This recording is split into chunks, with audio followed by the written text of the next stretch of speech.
Ya, kita lanjut ya ke soal nomor 12 sampai dengan 15 menggunakan bacaan berikut.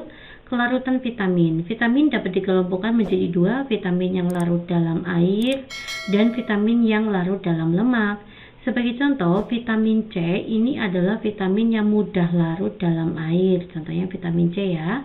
Vitamin C memiliki gugus polar yang dapat bereaksi dengan air membentuk ikatan hidrogen. Sekarang yang mudah larut dalam lemak itu adalah vitamin E. Nah, ya.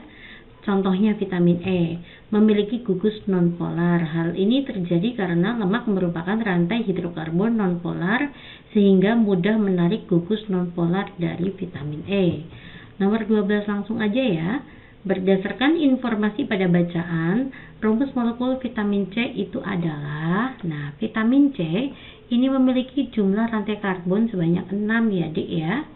Ini di sini 1, 2, 3, 4, 5, 6. Nah, C-nya 6, lalu H-nya ada 8 dan O-nya itu ada 6. 1, 2, 3, 4, 5, 6. Ya, gitu ya. C6H8O6 ya. Mana jawabannya? Jawabannya adalah yang ini. Saya checklist ya, poin B di sini. Selanjutnya kita masuk ke soal nomor 13. Apa yang terjadi jika kita mengkonsumsi vitamin C 100 mg setiap hari secara rutin? Nah, kita lihat ya. Jika kita mengkonsumsi vitamin C dalam tubuh, sisa vitamin C dikeluarkan melalui urin. Proses ini menyebabkan urin menjadi lebih asam sehingga dapat mencegah pertumbuhan bakteri yang menyebabkan saluran kemih.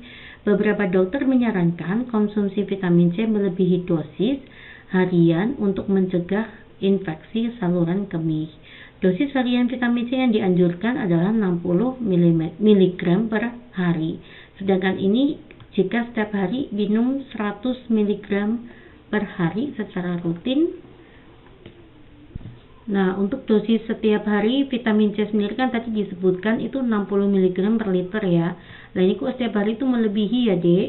Maka ini tidak boleh juga ya. Dampak kelebihan vitamin C itu terjadi gangguan pencernaan ya. Jadi lebih nanti terdapat gangguan pencernaan. Gangguan pencernaannya itu dapat berupa apa? Dapat berupa mual, karena nanti asamnya naik ya dia. Asam dalam lambung itu naik, mual, bisa muntah, atau bagi yang memiliki riwayat penyakit MAH bisa menyebabkan MAH-nya semakin parah. Nah, ini berarti berlebihan ya. Oke, nomor 14. Manakah pernyataan yang tepat mengenai vitamin E berdasarkan informasi pada bacaan? Jawaban bisa lebih dari 1. Tadi kan vitamin E merupakan vitamin yang mudah larut dalam lemak ya. Kita lihat di sini. Untuk catatan vitamin E ya, mudah larut dalam lemak, memiliki gugus nonpolar. Selanjutnya, dosis harian vitamin E yang dianjurkan untuk dewasa adalah 134 sampai 268 mg per hari dan untuk anak-anak segini ya. Ketika terdapat kelebihan vitamin E di dalam tubuh, sisa vitamin E akan tersimpan di dalam hati. Sisa vitamin E yang larut di dalam lemak juga disimpan dalam jaringan lemak dan hati. Terlalu banyak mengkonsumsi vitamin E yang tidak diserap tubuh membuat hati bekerja sangat keras sehingga dapat menyebabkan keracunan vitamin. Nah, kita akan cek ya, Dek. Oke, vitamin E dapat berikatan dengan air membentuk ikatan hidrogen. Ini tidak ya, ini untuk vitamin C. Vitamin E memiliki gugus nonpolar sehingga dapat larut dalam lemak, betul. Kelebihan vitamin E, ini betul ya. Kelebihan vitamin E yang tersimpan di dalam hati dan jaringan lemak, betul juga. Kelebihan vitamin E dapat menghambat pertumbuhan beberapa bakteri, tidak disebutkan. Kelebihan vitamin E berbahaya bagi tubuh karena menyebabkan keracunan vitamin. Oke ya, nomor 15. Berilah tanda checklist pada kolom benar atau salah. Vitamin C dan vitamin E sama-sama dapat larut dalam kloroform, tidak ya? Ya, vitamin C itu tidak larut dalam kloroform ya, tetapi vitamin C itu larut dalam air ya, Dek.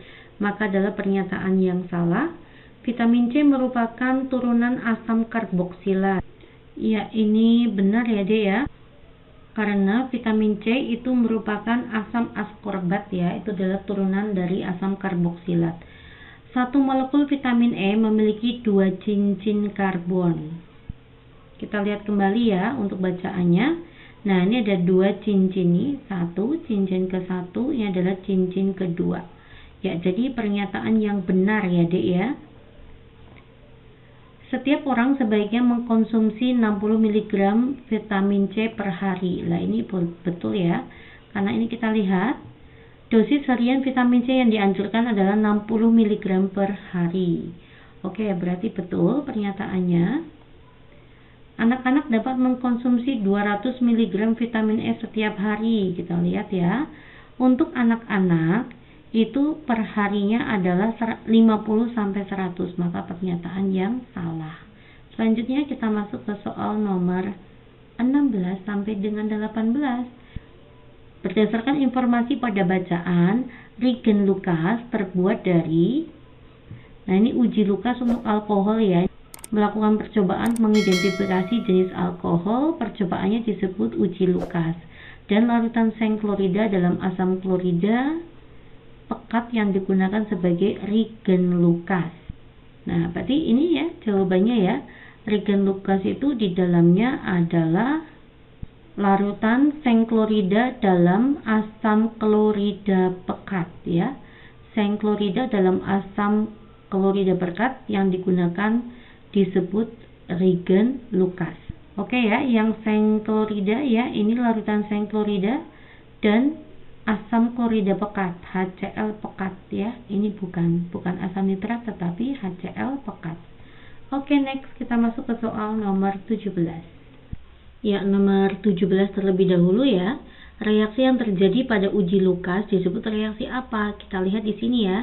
Ini ada reagen Lucas ya, bereaksi dengan OH yang tadinya OH lalu berubah menjadi Cl. Makanya ini adalah reaksi substitusi atau pergantian gugus ya.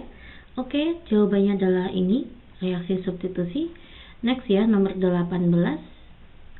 Manakah pernyataan yang tepat tentang hasil uji Lucas berdasarkan informasi pada bacaan? Jawaban lebih dari satu.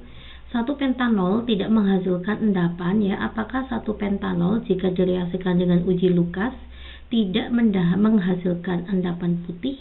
Nah, kita lihat ya, satu pentanol itu kan kayak gini deh. 1, 2, 3, 4, 5. Nah, ini ada OH. Maka ini dikatakan alkohol primer. Kita fokus ke alkohol primer. Pada alkohol primer, jika ditambahkan dengan reagen Lucas, itu tidak ada perubahan pada larutan. Nah, ketika dipanaskan, baru terbentuk lapisan berminyak pada larutan. Nah, ini berarti pernyataan yang benar ya. Ini kan tidak menghasilkan endapan, berarti kan benar ya, karena tidak ada perubahan pada larutan. Poin kedua, muncul lapisan berminyak pada etanol setelah 3 menit ditetesi reagen Lucas. Nah, etanol itu seperti apa dek? 1, 2. Nah, ini OH, ini sama-sama ya, dia adalah alkohol primer. Nah, kalau alkohol primer bereaksi dengan reagen Lucas itu tidak ada perubahan ya. Tidak ada perubahan setelah dipanaskan baru terbentuk minyak. Nah, ini kan gak ada kata-kata dipanaskan ya dek ya, makanya pernyataan yang salah. Selanjutnya, 2 pentanol. 2 pentanol kayak apa? 1, 2, 3, 4, 5. Inilah 2 pentanol. Maka dia disebut alkohol sekunder. Nah, 2 pentanol menghasilkan endapan putih setelah 5 menit ditetesi reagen Lucas. Kita lihat ya, untuk alkohol sekunder ditambah dengan reagen Lucas, larutan berubah menjadi keruh. Ya, muncul endapan putih dan lapisan berminyak setelah 3 hingga 5 menit. Betul ya, hingga 5 menit terjadi endapan putih. Maka pernyataan yang benar, 2-metil 2-butanol itu kayak apa dek? 2-metil 2-butanol berarti induknya butanol 4 ya. 1, 2, 3, 4. Ini ada 2 metil lalu ada 2 butanol. maka ini disebut alkohol tersier. Tidak menghasilkan endapan putih. Nah, padahal kalau alkohol tersier itu sangat cepat ya. Coba kita lihat. Alkohol tersier ditambahkan dengan reagen Lucas, itu larutan berubah menjadi keruh, terdapat endapan putih, dan lapisan berminyak terlihat segera. Berarti ini pernyataan yang salah ya. Ini kan ada kata-kata tidak menghasilkan. Ini kan ada kata-kata tidak menghasilkan, berarti salah ya. Next, kita masuk ke poin selanjutnya. Muncul lapisan berminyak segera setelah 2-metil 2-propanol ditetesi Lucas. Kita lihat ya, 2-metil 2-propanol, 1, 2, 3. Ini ada 2-metil 2-propanol. Betul ya, ini adalah alkohol tersier, itu segera terbentuk lapisan berminyak ya. Ini lapisan berminyak terlihat segera apabila dia alkohol tersier. Maka pernyataan yang benar. Oke ya, luar biasa. Kita lanjut ya ke soal nomor 19. Kita akan mengenal freon ya pada AC ya. Karakteristik freon yang tepat, berilah tanda checklist pada jawaban yang benar. Nah ini ya, freon digunakan untuk pendingin AC ya. Oke, ini freon sebenarnya itu nama dagangnya ya. Nama senyawanya adalah haloalkana.